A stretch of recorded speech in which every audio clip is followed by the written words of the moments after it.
তন্ময়বাবু, একেবারে পরিষ্কার হয়ে যাচ্ছে তাদের বক্তব্য যে উন্নয়নকে মাপকাঠি করেই কিন্তু মানুষ ভোট দিয়েছেন। আপনি কি বলবেন? দেখুন, আমি একটুখানি বলে নিই যে এই যে রায়গঞ্জে বললেন কৃষ্ণ কল্যাণী, আমি উন্নয়ন বলেছি।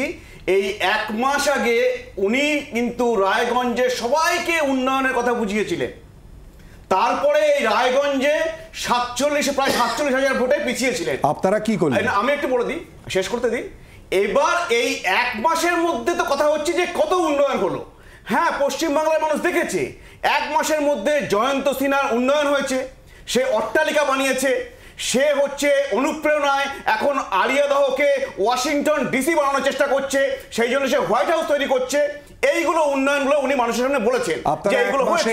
আপনারা 1 মাসে এই বিষয়গুলো সামনে নিয়ে আসার পর কি আপনাদের মধ্যে দলীয় স্তরে ভোটে কোনো প্রতিফলন নজরে? দেখুন, তৃণমূলের রেজাল্ট তো খারাপ হয়েছে, কারণ তৃণমূল আমাকে বলতে দিন, 4টি বিধানসভা কেন্দ্রের উপনির্বাচনে জয়টাই তো আসল। আমি সেটা তো বলছি, এই জয়ের মধ্যে তো আবার আছে ডিফারেন্স আছে না, যে আমি 2000 ভোটে জিতলাম, আমি হচ্ছে প্রায় 1.5 লাখ ভোটে জিতলাম। অধিকাংশ তো বিপুল ভোটে, বতুয়া ভোট শুনুন, আমাকে একটু বলতে দিন।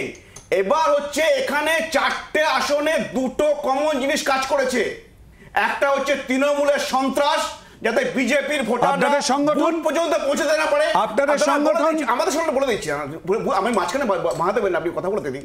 তৃণমূলের বুথ পর্যন্ত পৌঁছতে না পারে। আর দ্বিতীয়ত হচ্ছে ছাপ্পা ভোট।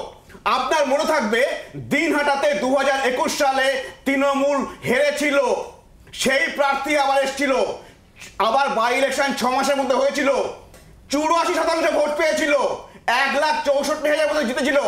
আপনি যদি তার সাথে তুলনা করেন, এই ভোট তো কিচ্ছু না তৃণমূলের। প্রশ্ন কিন্তু হচ্ছে বৈশ্বনাথ দাস, প্রশ্ন কিন্তু রয়ে যাচ্ছে। 1 হচ্ছে সংগঠন, 2 হচ্ছে সেন্ট্রাল ফোর্স, 3 হচ্ছে নির্বাচন কমিশন। বৈশ্বনাথ দা, আসলে পরাজিতর আর্তনাদ বলে একটা কথা আছে, সেটা আজকে বিজেপি আগে হেরে যাওয়ার পরে যা চিৎকার করছেন, এটাই ছাড়া আমার কিছু বলার নেই।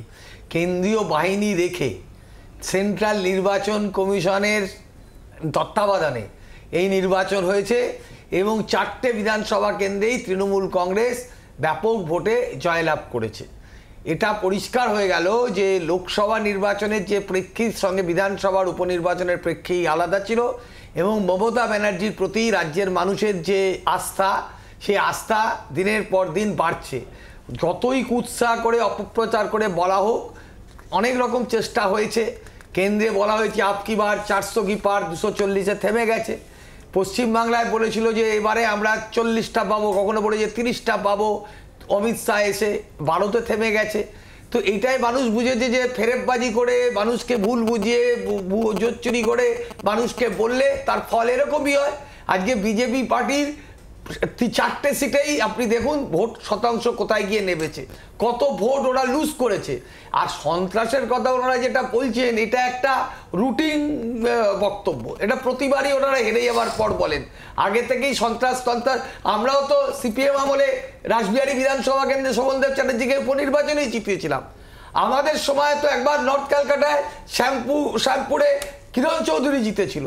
বাই ইলেকশনে লড়াই করা, বাই ইলেকশনে সংগঠনের উপর ভিত্তি করে, মানুষের উপর ভিত্তি করে লড়াই করা এই রাজ্যে তৃণমূল কংগ্রেস জাতীয়তাবাদী দল হিসাবে দেখিয়েছে।